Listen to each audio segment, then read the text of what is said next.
Welcome back. I am here live. You already know what it is, the Positive Deposit Podcast, where we transform minds to change lives. I'm your host, Presley Nelson Jr., founder and president of this lovely organization, Positive Deposits, where we support cancer survivors of all walks through our courageous conversations, through our community outreach and impact, and of course, fundraising. I have the pleasure of being with Matt Krimm. He is the owner of Cinder. He is a survivor, a conqueror, and we're going to just get into his journey. Cool. Well, it's great to be here, and I've heard some good things about the podcast. You know, our mutual friend Everett. So my name's Matt, as Press said. I live in DC. I've been here for 20 plus years. Grew up in Maryland. Now I just run a restaurant. I got a couple retail cigar stores and live life. Hey, that's what's up, man. I definitely got to get some of that barbecue. I hear a lot of great things about it. So That's it. Got to make it happen. And so, let's just talk about it, man. So tell us about your journey when it deals with cancer. How old were you? You know, what was the year? What was going on? How did you find out? Yeah, so it was beginning first quarter of 2014. So 6.5 years ago. Being in the cigar business, we had done a couple trips, and I had gone to Nicaragua and Mexico back to back at the beginning of the year, like February and March. And I was feeling kind of bad and, sick and losing weight. And I was just kind of like, man, something's not right. And what the hell is going on? Yeah. And, I'm too young. I'm 43 years old. What's happening with this? So I'm like, normally on a good day, I'm 6 foot, 165. And as I slowly whittled away to like down to about 130 pounds finally. Wow. But, you're just kind of naive and ignorant because you're just, a strong-minded dude who's like, yeah, I got some bug. Well, the bug never went away. So finally my girlfriend's like, dude, you basically look like a cancer patient. You got to go to the doctor. Dang. So I had a friend's wife who was a GI doctor at the VA hospital. And so I said, hey, who would you recommend? Because, you kind of want to, it's personal going to the doctor. So, I look up to her and she was like, you should go see Dr. Corman. Her family's been GI business for a long time. You obviously have GI issues, blah, blah, blah, blah, blah. So I make an appointment and what is GI issues? What is GI? Gastrointestinal. Okay. So okay. I'll get to what they found out. Okay. All right. Let me let you paint the picture. So I go in and have a consult with Dr. Corman, and she's like, yeah, you probably have Crohn's or something. You might have caught something a couple months ago and just can't get by it. She's like, let's schedule a colonoscopy for you. And it was maybe 2 or 3 weeks after the initial consult. And I'm just deteriorating like day by day. And Wow. like, I can barely eat. I'm trying to stay hydrated enough, but even then, like I'm drinking and I'm not keeping it down. And so, I don't want to get into the gory details of colonoscopy prep with the audience, but it's not the best thing you've ever done. But I have to do it that night because I'm scheduled for the next day and I can't. Like I physically cannot. So I call her that morning and I'm like, yo, Dr. Corman, there's no way I can do this. Like, I've been up all night. I've been throwing up. Like, She's like, all right, go to Suburban Hospital. One of my guys is there in the ER and he'll check you out. So I go and they admit me, give me some IVs because I'm severely dehydrated. They're all about pain management. They're like, what's your pain? And I'm like, 10. And so they're like, all right, take some of this, take some of that. What's your pain level now? I'm like 10. And then they put me on some more heavy stuff and I'm like 9. And they're like, we need to get you down. So they're like, how do you feel about Dilaudid? And I was like, Dilaudid? I don't care, man. Make it go away. Exactly. And so they put Dilaudid in. I felt it go like up my arm, across my back and down my body. And I looked at them and I was like 3. And they're like, cool. So right. I'm sitting there in the ER, wondering what the hell's going on. They're pumping me full of IVs to get me hydrated. And, you're sitting here for hours not knowing what's going on. They put me in CAT scan. They do all these other tests and stuff. And suddenly this woman comes in and says, "Oh, by the way, you're next in the operating room." And I was like, "Nah, man, I don't know you. Like, who are you?" And she's like, "This is serious. You're next." And you're looped up on painkillers and all this stuff. And my girlfriend's like, "No, man, you're next. You got to go." And I was like, "Nah, I'm not going." I was like, "Call Dr. Corman." So Right. Dr. Corman gets on the phone with me, and she's like, "Yeah, you got to go. I'll see you tomorrow." I was like, "All right, cool. Well, at least somebody said like I got to go that I trusted." We get upstairs to pre-op, and here's the funny part. Before you have surgery, you basically sign away that you might die, and you can't hold them responsible. But I'm thinking while I'm all hopped up on this, I'm like, how's this a legally binding contract? Because I'm signing stuff, and I'm totally under the influence at this point. But Right. whatever. I come out of it and had a great surgeon who I didn't know at that point in time was a great surgeon. But I come out in the recovery room, my girlfriend's there and my business partner, John. And I was like, man, what is going on? And I was there for, I don't know how long, in and out of consciousness. The next day I remember I have my own room. And then Dr. Corman shows up and is like, "All right, here's the nuts and bolts of it, man. You have colon cancer, right side colon cancer, which is very odd in somebody of your age. And it was a tumor that happened to be in the right spot to cause the like pain and the weight loss and all that stuff. Because if it was a couple inches over, it would have been found much later, and it would have caused way bigger problems." So I'm like, all right. So what they told you had colon cancer? What was your reaction to that? Like, never probably dealt with cancer before. Like, no. What was that like? Well, how did that feel? Like, what was going in your mind once they said, "Hey, you have colon cancer"? Yeah, I was kind of hip to that. That's what they were gonna say, because before she showed up, they had talked to my girlfriend and my business partner. My parents are on the way up, all that stuff. So I thought that might be the case. So you still just don't like that word, right? The word like freaks you out. And then I'm like, so I'm thinking like, all right, so they did surgery, now what? And so they're like, well, the surgery went well, blah, blah, blah. Let's see how things go. Here are the next steps, Then it's like, we took 20 something lymph nodes because we have to see if it metastasized. We're going through scans, we're doing blood tests. And I was like, all right, well, what do I have to do to get out of this hospital bed? And they're like, I got 27, 30 staples in my abdomen. And they're like, you got to get up and walk before anything. And I was like, all right. So basically in less than 2.5 days, I was out of the hospital, which I wish I had gone which I wish I had stayed. Cause it's hard to get out of bed when you're cut open at home because you don't have handrails to grab on. So I dealt with it because within probably 36 hours, they said, we're pretty confident this is stage 1, maybe stage 2. But we think we got it early enough because it caused these symptoms. And the symptoms were a lot of pain and weight loss, obviously, but it was pushing part of my intestine into like the large intestine. So it was kind of deteriorating and eating itself, which causes pain. And then it cut off the appendix. So the obviously appendicitis is very painful. And so that was really leading to all of this pain. I remember saying to my girlfriend in the emergency room, it feels like my stomach is full of battery acid with piranhas swimming around it, biting from the inside while I'm getting hit by a 2x4. That was the level of pain. And so when they said stage 1 or 2, I felt better about things. Yeah. But then you start Googling stuff and it's just a disaster, right? Like WebMD thinks everybody's going to die, Google is that rabbit hole because it's so much stuff out there, you don't know which one to go with. And you open up another page and you're like, what am I, like, you start going crazy. Crazy.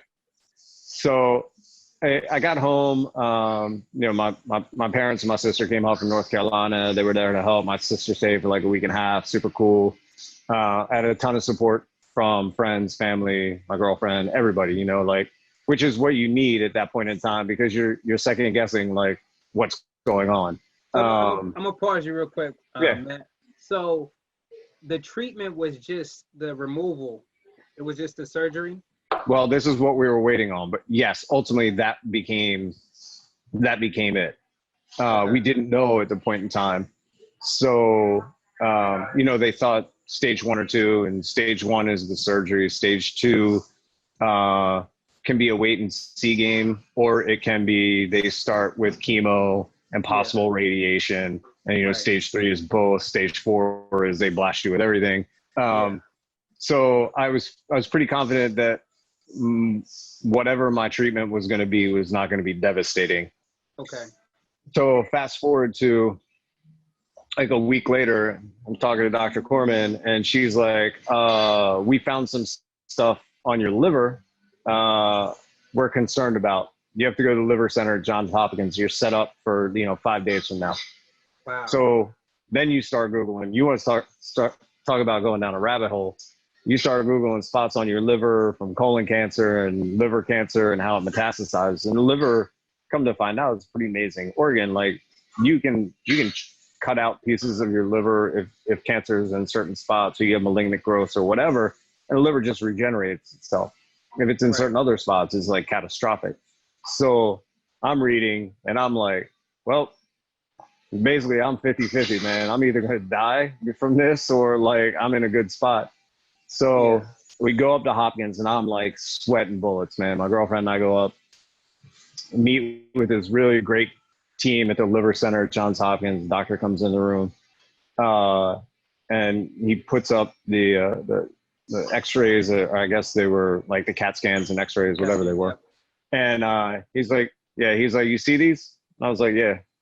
And what were they called?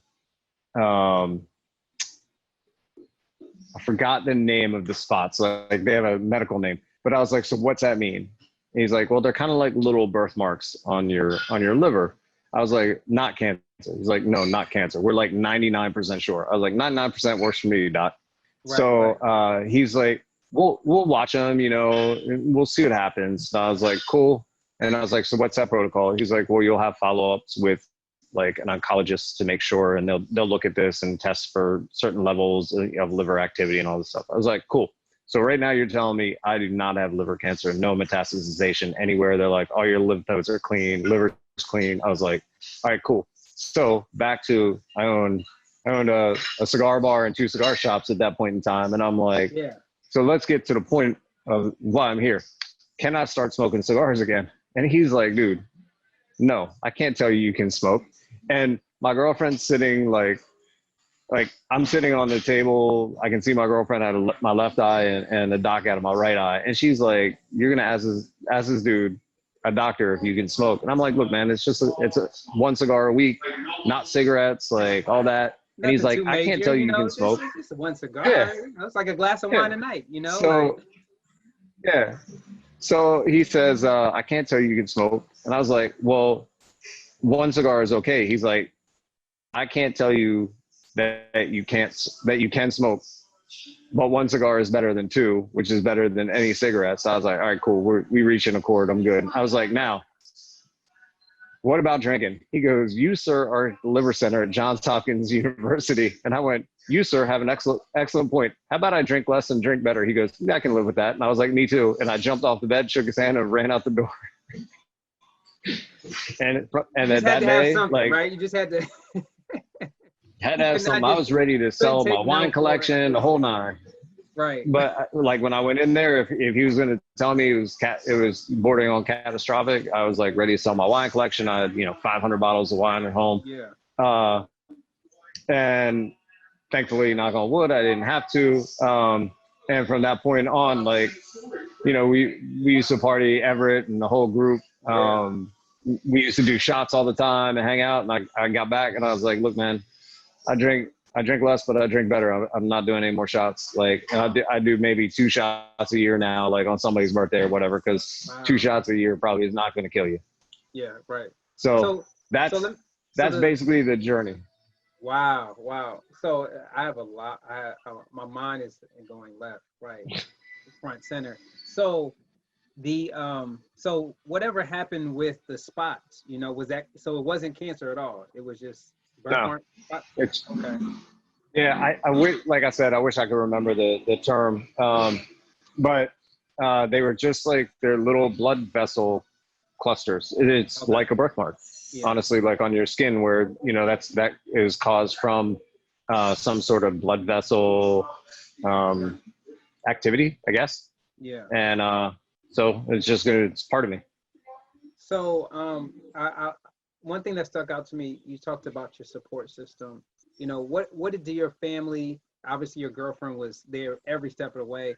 How important is it to have that support system during, dealing with like the surgery and just embracing cancer during that time? Yeah, it was. But obviously, it's super important just for the sheer fact of like you need help getting out of bed, right? Like Yeah. you need somebody there to grab an arm onto, or to help get you back down into bed, like just the most basic stuff. But then you also realize like mentally and emotionally you need that support, because as much as we can sit here and I can like laugh about saying stuff, and I am pretty like, I'm a type of person that if it's out of my control, I try not to stress too much about it. Yeah. And this would kind of be out of my control, but it was my life at that point in time. And you're left to your own thoughts sometimes, and sometimes the worst creeps in, and you need somebody to tell you that's not the actual case. And having my family's out of town, but having them all come up was cool. My business partner came up, like the VA, the original doctor from the VA, and her husband came by and visited. Like some of the local DC chefs came by and dropped food off at my house, like a week or 2 weeks in, when I could actually start to eat like regular food again. So everybody just kind of like was cool and pitched in, and then like where your friends are, and who you can count on. No, I totally agree with that. Is that you really see who shows up for you, and how much you're worth to others. What I mean? You got chefs coming, your family, even the doctors. I know when I was going through it the first time, I remember all the faces of the people that came into the hospital, but all the ones that actually, they made big stances. A group of my friends, they actually cut all their hair off, because when I had to do chemo, Oh yeah. They said, we're going to cut our hair off, and until you grow your hair back, we're all going to be bald. And it's just, those are the things that help you get through that, because you mentioned something else, that dark space that you could possibly go into just mentally. What did you do to, just kind of get past that? Did you, like, how was your mental, state? Did you ever get depressed? I don't think so, because I think everything came fairly quickly, like Okay. being out of the hospital within 60 hours. Like they were like, you set a record for your recovery and getting out of the hospital and discharged. I was like, yo, I got to go. And then, having people around, and then, working through whoa, we got to send you to Hopkins, but we can't wait. Even though it was stressful right then, it was better than being like, all right, we're going to wait like 3 months to get you in and see what happens. Like that would be worse. Like my timeline was quick and sped up. And so I didn't have a lot of time to sit there and be negative. Yeah. And you had to be positive, because you took the challenge. They said, hey, if you can start walking, you can get out of here. And so mentally you put yourself like, I got to get out of here. So, and I'm sure it was tough to walk, but you were determined. And that's the determination and the mental state that sometimes you have to put yourself in to push through these unexpected, diagnoses, especially like colon cancer, and so no, that's really, really amazing. So you talked about civil. I'm gonna switch. Well, Go ahead. Well, let me tell you, about having the positive attitude of getting up and getting out of here. Yeah. So like, there were a number of reasons for that. One is I just wanted to see if I could. Two, now modern medicine is like, you get up and you move. 20 years ago, they'd keep you in there for a week before they'd tell you to get up. Yeah. So I wanted the tubes out of me. I wanted all that stuff. So I get up. I remember getting up, and I think it was when Everett and John, my business partner, showed up, and I'm gonna go and do a loop. And I've only been there a day, Yeah. and they cut me open. Like, I should be able to walk. Man, that was the hardest loop around that floor. Maybe I went 150 yards, and there was a dude, I swear, was 90-year-old, like 5'1" Asian man who had his little rack with his IV bag, and he's moving along, and like Everett shows up and he's like, "You gonna let that old dude like beat your ass?" And for the people listening, Everett's a mutual friend of ours who's a cancer survivor also, so I got to laugh at him. And I was like, "Nah, I'll get him tomorrow." And so that was my challenge, was to make sure like I could beat this dude who was twice my age within the next 24 hours. And so I got up every couple hours, and if I did 100 yards the first time, I tried to do 110 yards the second time, then like 150 yards the third time, and then like 200 yards. And then finally the next day I saw him and I was like, "Oh, I'm gonna track him down." And I went blowing past him, I was shuffling just faster than he was, but still. That's that competitive spirit. I'm gonna switch gears. So you talked about civil, which I miss civil. I'm just gonna let you know. I know, we all do. That was one of the spots. I don't care where you are from. That was the spot to go to, man. And I think about that competitiveness, because now there's other shops, no shade to none of the other shops, but it's not the space that you built.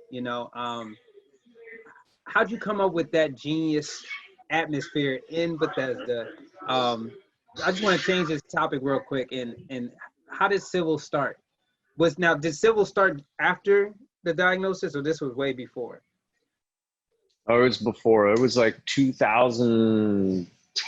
Well, actually, it goes back to about 2007. Okay. John and I had an idea to do like a cigar bar, and we were looking around the Chinatown area. And we started to line up some investors, and we had drawings done, space fittings. Okay. We actually found a space, and we're now, fast forward to 2008, we're about 72 hours out from signing a letter of intent on a lease. And that's kind of exactly when the market tanked and the 2008 recession hit. So anybody that had any money, that like our investors are like, "Oh, I can't give you any money. Like, I might lose my job. My $1 million house is only worth $600,000. Like all of this stuff." And everybody contracted. So we were like, we thankfully had not signed that letter. Like, it was a blessing. It felt like a curse at that point in time, but it was such a blessing. Yeah. And then we had to shelve it. We put it on hold, and then Chevy Chase Pavilion wanted to undergo a sort of transformation, and it's always been a tough spot up in that area in Friendship Heights. Yeah. But they wanted to bring in like a cool restaurant, a high-end lounge, like that sort of stuff, because that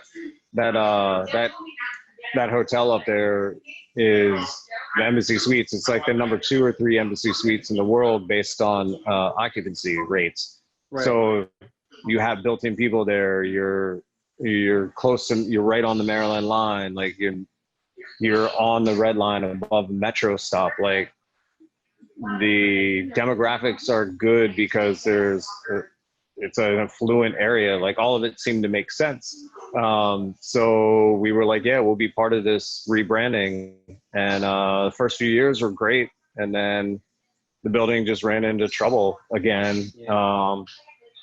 And then the restaurant that we were partnered with that was doing our food closed, and we managed to go another like 18 months out of the smallest kitchen that had no vents or anything. Wow. But we made it work. Like, we found a way, and the food was enough to keep people there, which was what we want. But your point, like that place was special because it was nostalgic. It was, oh yeah. man.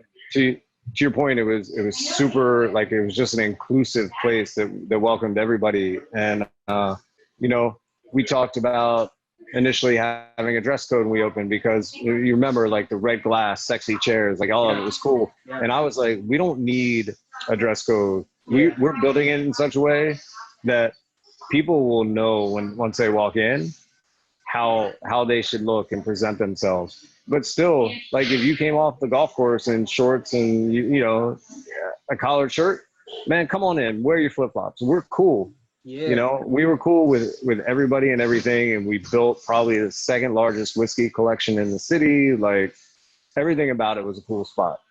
No, that spot was amazing, and well, am I being too facetious, and will Civil return? We've been we actually, before we closed, we were already working on an exit plan because we knew like the building just didn't have our back. And then we left last fall, and we were working on a plan. We were actively looking for space. And again, this is going to be funny because much like the financial crisis of 2008, we found a space downtown that really was good. So we were in the beginning stages of where we were going to have to fundraise. We were going to have to do space fit and all this stuff. But we found a space that was probably a 7.5 or 8 out of 10 for us. Okay. And working with a commercial real estate broker and still looking at a couple other places while we were really kind of focusing on this. And then COVID started, right? And it was like, I think we found the space around the 4th week of February, right? And we're like, all right, cool. You know, we got in, we saw it. Oh, there's this flu thing going around, whatever. Mm-hmm. And then all of a sudden, like the 3rd week of March hits and everything's shut down. And it's like, whoa. And we look back now, it's kind of a blessing that Civil closed when it did, because there's no consideration for a bar to be open. And that's, you know, you can't smoke indoors, especially when you're dealing with a huge respiratory virus, you know. Yeah. You can't put all those people together. And there was nothing else that Civil did outside of bring people together and make them, you know, make people, like, it was a sense of community. And that's great in 99% of the times. It's not great for the last 6 months. So could it's a gift and a curse. Yeah. Could it come back? Yeah, it could. Might it come back? It would come back in a smaller format with the same sort of feeling. Like we would want to replicate the feeling, but a slightly smaller footprint, and probably something with outdoor space, because you know, DC has always loved their outdoors, and DC loves their outdoors more. People in general love their outdoors more now. Man, well, there is hope and coronavirus is just messing up everything, and because I know the atmosphere that to really enjoy Civil, you can't have 6 feet. You know what I mean? Like that just would look crazy and weird. But switching gears, I see your background, Cinder. How did that come about? You know, because that's thriving, obviously. Yeah. So this is in the Petworth neighborhood of DC. Where I live. Nice. I live about 4 blocks from the restaurant, and I moved here. We bought our house in 2015. This is on Upshur Street. Upshur Street has always had like a couple cool little restaurants or bars. Yeah. And then as more people moved to the neighborhood and there became some more mixed use things, a couple more places opened up. And so this place on the corner of 8th and Upshur was a restaurant, a little South American wine bar that we used to go to. Right. And then we heard, unfortunately, it was closing. Build out's nothing fancy, you know, it was some exposed brick, a big square bar in the center, some basic wooden tables and chairs.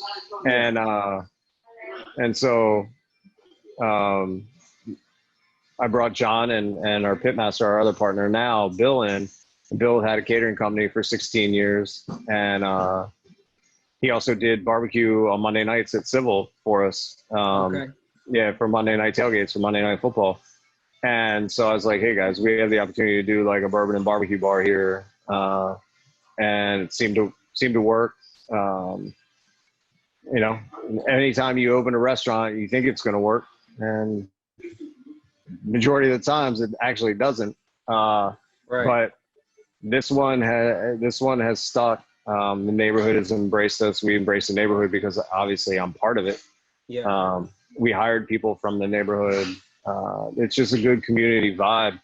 And when COVID hit, much like everybody, we were terrified for our existence. And we were like, what can we do? Barbecue, everybody thinks barbecue lends itself to carry out. But barbecue, if it's done right, loses its integrity fairly quickly. So we had to figure out like, what can we do to keep the integrity for carryout? So come to find out, like everybody has been sent home from their office, they're all working remotely. So everybody in the neighborhood lives within 10 minutes of here. So we're good, right? Exactly. And the neighborhood comes out in droves and supports us. And super fortunate that we have these like windows that open up completely to the street, about 30 feet long. So we were able to have social distancing from the jump. You could come up to different parts of the window. You could buy a bottle of whiskey. You could buy beers. You could get food. You could call ahead and place orders. You could come if you needed to escape, you know, your kids that were driving you crazy because you were stuck in a house. You could walk down, place your order, and then walk back home. And then we expanded our delivery capacity with, you know, select partners that we thought were best suited for our needs. And it's been great. You know, it's been as great as possible. Let's put it that way. I mean, we'd still love to open the restaurant and have people in here. Yeah. And DC has given us the ability to, but we feel that we're not there in terms of opening the restaurant to let people in. One, this is a big family neighborhood, and it doesn't seem like there's a cry from the neighborhood to open inside. Yeah. Which varies from what you see down on like 14th Street, U Street, Adams Morgan. Like, man, people are like crazy down there. Yeah. And two, we did have one of our bartenders tested positive, so we had to shut down, get everybody tested, clean the place, you know. Yep. And we were already masked and gloved up before DC implemented all that, so we were taking our precautions. And so she tested positive and was the only one that actually tested positive. Wow. So our safety measures worked for the rest of the staff. But we just feel like we don't want to put any of our employees in that position because they're not all comfortable having people inside, and we support them. So we're like, this is working for us. It's working for, you know, it's keeping the restaurant afloat. You know, we're not banking a bunch of money, but it's keeping it afloat. We haven't laid anybody off. So we'll just roll with it how we can for now. Well, I just want to commend you because, you know, a lot of places are closing, you know, a lot of places are not surviving. But the one thing that stuck out to me when you were talking is that it's the community. You know, you hired within the community speaks and you guys deliver. And so whatever format works for you guys, yeah, it may not be a lot of money now. Prayerfully we'll get out of this, but it works for Cinder and the Cinder family. So shout out to you for that. And the other thing that I felt we had to do immediately was try to figure out a way to get food to people that needed it. Also, you know, like a charity arm. And Hook Hall is a big beer hall down the street, and they partnered with the Restaurant Association and a bunch of vendors, and they did this program called Hook Hall Helps. And it was specific to hospitality industry people because obviously that industry had been decimated. Yeah. And so we didn't have the infrastructure to actually put out a bunch of meals and have people come by. Hook Hall was doing it daily. I mean, they were feeding hundreds of people. And so we were there in support. We were like, okay, cool. Here, we're going to drop off meals for 40 people. We're going to drop off meals for 50 people. We're going to, you know what? We don't have enough food here now, but how many people do you have on staff? Okay, we're going to feed your staff members for the day. Like, we worked with them. And then we partnered with DC Child and Family Services and sponsored 4 families for like 2 months. And they would come by and pick up food for the week for their families. Wow. So and then to the credit of, of our customers and the neighborhood, we put a food donation button on our website. So if you order online, you can click a food donation and then buy your own food. And people were just doing that without question. They were like, food donation, food donation, food donation. Wow. And so we've done stuff with the VA hospital. We did stuff for Georgetown Hospital. We've done a lot of stuff, and we were fortunate to be in a position to be able to do that. We had supported the community to do it. We also decided that, like, if we're making a couple dollars, we should probably try to give that back to somebody who isn't making anything, Yeah. So, you mentioned it about support and community. Like, we try to be as good as stewards as we can be. No, you are doing it, and that's amazing that you are not only willing to make that sacrifice, but to really give back, because these are some challenging times, and we take for granted that a meal goes a long way, and so and I'm gonna put it out there, like, I appreciate you for partnering with Positive Deposits, and how we're going to go to the Howard Cancer Center to help them, and help feed them, their staff, because that's important. They're on the front lines, they're helping people. They may not get them in and out as fast as you did. Yeah. But they're daily giving these patients that attention. And just when I know it's a lot of work, because everybody's walk is different. Everybody has a different headspace, but they train them so well that they can work with anybody. And so I want to say thank you in advance, for partnering with us to continue what you're already doing in the community. Oh, yeah. So well, I think we also, when we first talked about it and came up with the idea, I think I mentioned, like, the COVID responders were getting all the love, right? And as well they should, because they were dealing with stuff that had never been seen before, and they're trying to save lives.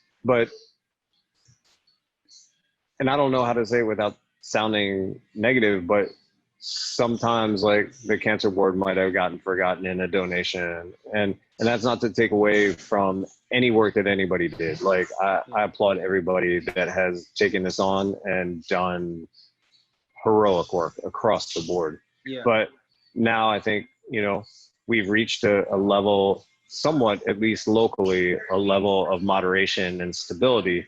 And now it's time to refocus back on like the cancer center, the cancer ward, and give those people their due, because they were getting it at some point, and then they kind of got lost in the shuffle because something new came along.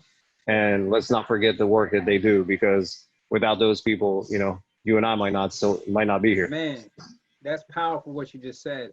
And so, Matt, man, this has been great, man. Like, I felt like we're closer. We were already close, just because of Everett and just civil and barcode, the whole nine.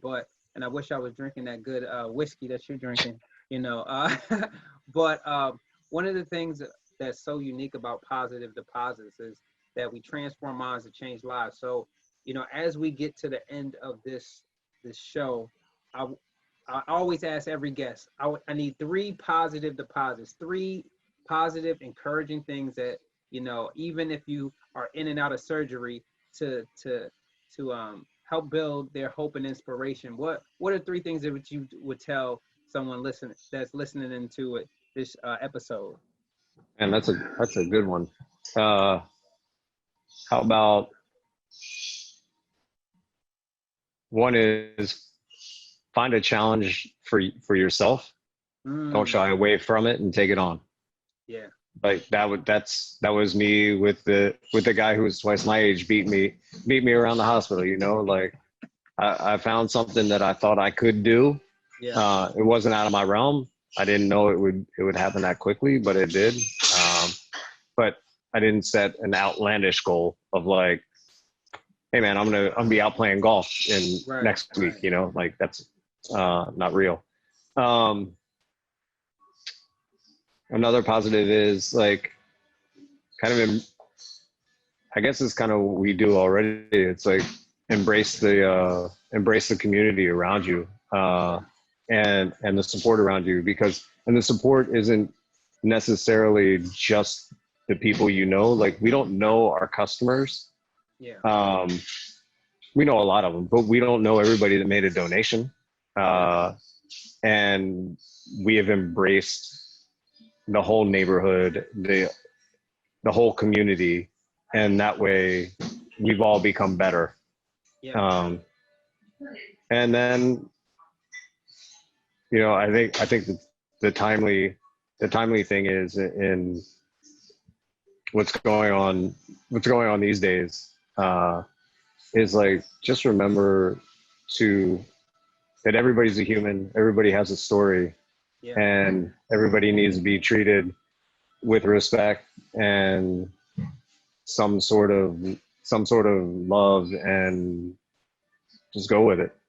Man, nah, that's great. Challenge yourself, embrace the community and that love, man. Just like my T-shirt, I mean, this is just exclusive. I'm gonna have to get you one. I gotta get you one. Yeah. Yo, Matt, man, thank you so much, man, for this time. If we want to support Cinder, how can we find you? Do you have Instagram? Are you Facebook? How can we, come support, your business? Yeah. So we're at cinderbbq.com. You can order online. Is the best way. We have 16 seats on our patio. We love to have people come on the patio, but with 16 seats, it can get a little crowded, and we can't have people stand. We literally follow the law to a T.